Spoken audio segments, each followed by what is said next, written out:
Assalamualaikum warahmatullahi wabarakatuh. Perkenalkan, nama saya Dimas Hadi Nugroho, NIM 1960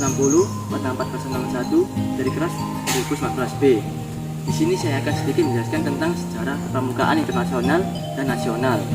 Kemudian yang kedua adalah penanaman nilai karakter kepramukaan, dan yang ketiga adalah penerapan aktivitas luar kelas. Berikut ini adalah sejarah tentang kepramukaan internasional.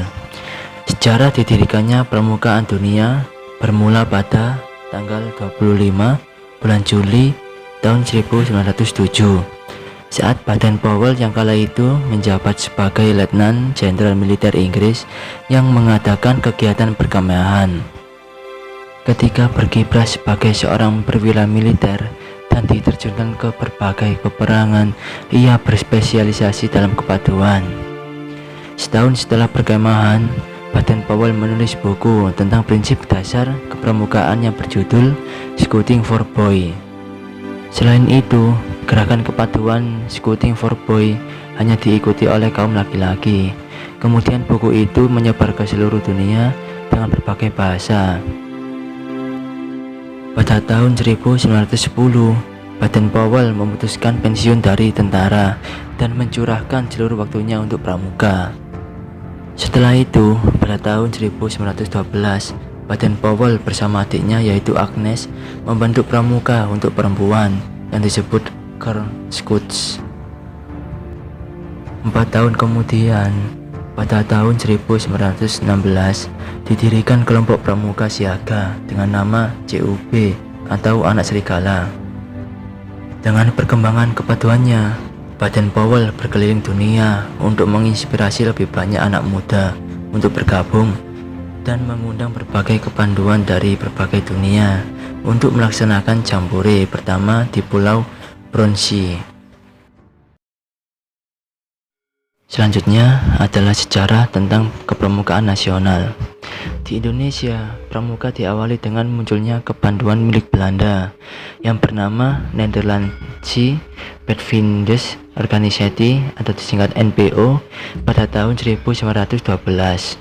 Kemudian NPO berubah namanya menjadi Nederland-Indisch Padvinders Vereniging atau disingkat NIPV atau Persatuan Pandu India Belanda pada tahun 1916.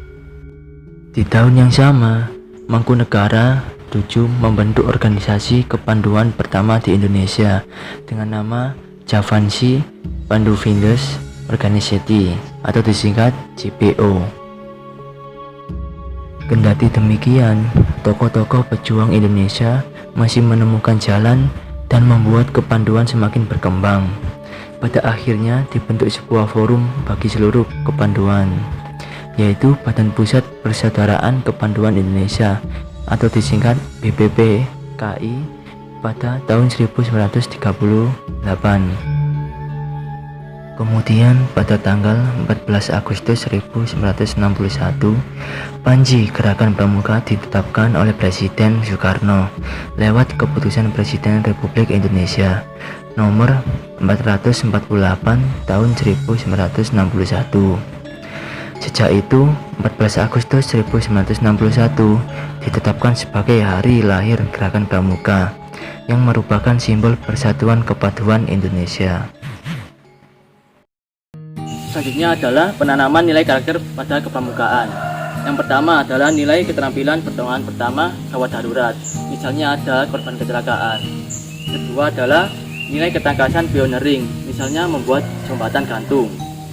Ketiga adalah kegiatan pengembaraan, misalnya membentuk karakter mandiri, peduli lingkungan, kerjasama, dan kepemimpinan. Keempat adalah nilai keterampilan baris berbaris, misalnya melatih kekompakan regu. Kelima adalah nilai keterampilan tali temali, misalnya membuat tandu, tiang bendera. Dan yang terakhir adalah keterampilan semapur dan Morse, misalnya untuk memahami bahasa sandi dalam kepramukaan.